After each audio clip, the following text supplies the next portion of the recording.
রামিসা হত্যাকাণ্ডের আমরা বিচার প্রতিষ্ঠিত করেই ছাড়বো বাংলাদেশে ইনশাআল্লাহ।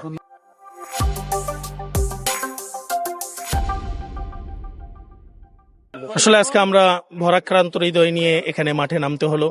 24 পরবর্তী সময় আমরা কখনো আশা করিনি যে এরকম রামিসার মতো ছোট্ট একটি শিশুকে আবার ধর্ষিত হতে হবে। আর বাংলাদেশে এই নতুন সরকারের কাছ থেকে আমরা এরকম আশা কখনোই করি নাই। আমরা সবসময় এটা আশা ব্যক্ত করতাম।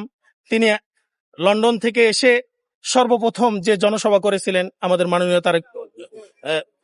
তারেক রহমান সাহেব, তিনি এই প্রতিশ্রুতি দিয়েছিলেন যে আমি বাংলাদেশকে, আগামীর বাংলাদেশকে আমি মোহাম্মদ সাল্লাল্লাহু আলাইহি সাল্লামের আদর্শ অনুযায়ী আমি পরিচালনা করব।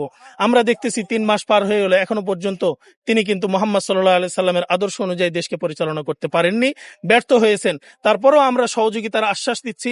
আমরা 11 দলীয় ঐক্য জোটের মধ্যে আছি এবং আমাদের দল হচ্ছে বাংলাদেশ খেলাফত মজলিস, এবং আমাদের পাশে আমাদের এই যে ডাবলু ভাই আছেন,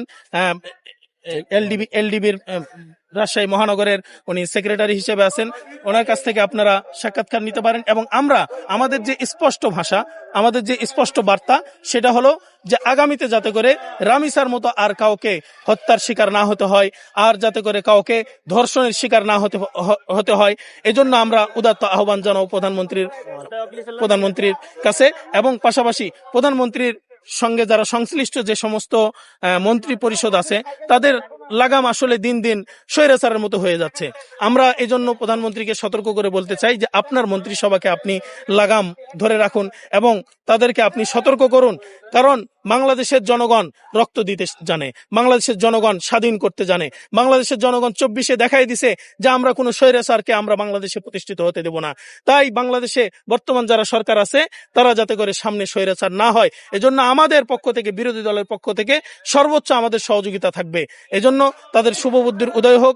এবং আমরা আপনাদের মাধ্যমে জানাতে চাই, আগামী 72 ঘন্টার মধ্যে রামিসা হত্যার যদি বিচার প্রক্রিয়া শুরু না হয়, তাহলে বাংলাদেশ খেলাফত মজলিস সহকারে 11 দলীয় জোট এবং অন্যান্য যত দল আছে সকলে মিলে আমরা রাজপথে নামবো এবং রামিসা হত্যাকাণ্ডের আমরা বিচার প্রতিষ্ঠিত করেই ছাড়বো বাংলাদেশে ইনশাআল্লাহ। আমার নাম মুফতি জুবাইর হোসেন জমিরি, আমি বাংলাদেশ খেলাফত মজলিস রাজশাহী মহানগরীর সভাপতি।